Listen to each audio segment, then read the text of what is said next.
ఇప్పుడు random blood sugar, semen analysis, diagnostic tests పై 50% discount, ఉచిత ఐయుఐ మరియు ఐవీఎఫ్ కన్సల్టేషన్, ఉచిత అల్ట్రాసౌండ్ స్కానింగ్ అందిస్తున్నారు. 49 అంటే సంతానం, 49 అంటే సంతోషం. కాకినాడ పార్లమెంట్ స్థానంలో మొత్తంగా 7 ఉన్నాయి. 7లో ఇక్కడ వైసీపీ పార్టీ అయితే 4 చూపిస్తుంది, తెలుగుదేశం జనసేన 2, ఒకటి టైట్ ఫైట్ అయితే కాకినాడ ఒకటి చూపిస్తూ ఉంది. ఇక్కడ కూడా వైసీపీ పార్టీ హవా అయితే ఎక్కువగా కనపడుతుంది అనుకుంటా సార్.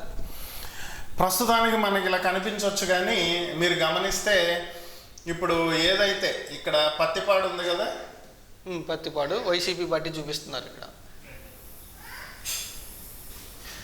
ఇదే పత్తిపాడు ఎమ్మెల్యే వ్యతిరేకత ఎదుర్కొంటున్నాడు అని చెప్పిన 26 మందిలో ఆయన ఒకడు ఉన్నాడు. సో అలాగే అప్పుడు ఇది ఎటైనా నడవచ్చు. ఆటోమేటిక్ ఇక్కడ ఏమవుతుంది, అప్పుడు వైసీపీ 3 స్థానాలకే వస్తుంది. సో ఇలా కొన్ని ఇంకొక 3 నెలల్లో ఎటైనా మారచ్చు. అంటే ఇక్కడ నిలబెట్టేటువంటి అభ్యర్థి మీద ఇది ఆధారపడి ఉంటుంది. అంటే ఇప్పుడు యాజ్ ఇట్ ఈజ్ అదే వ్యక్తిని నిలబెడితే గెలవచ్చు, గెలవకపోవచ్చు. అభ్యర్థి మారితే గెలిచే అవకాశాలు ఉంటాయి.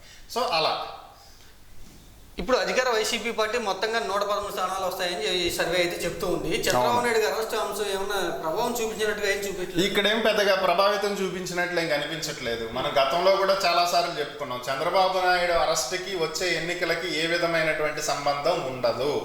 ఎందుకంటే దానికి సంబంధించి ఎవరు కూడా మీరు గమనిస్తే ప్రపంచ దేశాల చుట్టుపక్కల రాష్ట్రాల్లో ధర్నాలు, హర్తాళ్ళు, ర్యాలీలు జరిగినాయి, కానీ ఏపీలో ఎవడన్నా బయటకు వచ్చి మాట్లాడారా? ఎవరన్నా ఖండించారా? చంద్రబాబుని అరెస్ట్ చేయడం రాంగ్ అని ఎవరన్నా అన్నారా?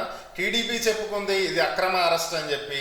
ఎవరన్నా ఒకళ్ళు బయటకు వచ్చి ఇది అక్రమ అరెస్ట్ అని మాట్లాడిన సందర్భాలు మీరు గమనించారా? పోనీ లేదు కదా. సో ఇక్కడ ఎవరు కూడా దాన్ని ఎవరు ఒక అరెస్ట్లా చూడట్లేదు, దాన్ని ఎవరు పట్టించుకోవట్లేదు. అసలు పట్టించుకుని దాని సివియారిటీ ఉంటే అది అప్పుడు ఎన్నికల ఫలితాల్లో కనిపిస్తుంది. ఇప్పటికైతే అటువంటి దాఖలాలు ఏం లేవు. చేతులు కట్టేసుకోండి అన్నా, దీపాలు ఆరిపేయండి అన్నా, కళ్ళకి గంతలు కట్టుకోండి అన్నా ఇక్కడ ఎవరో పెద్దగా రియాక్ట్ అయినట్టు ఏం కనిపించట్లేదు. అది పరిస్థితి. ఓకే.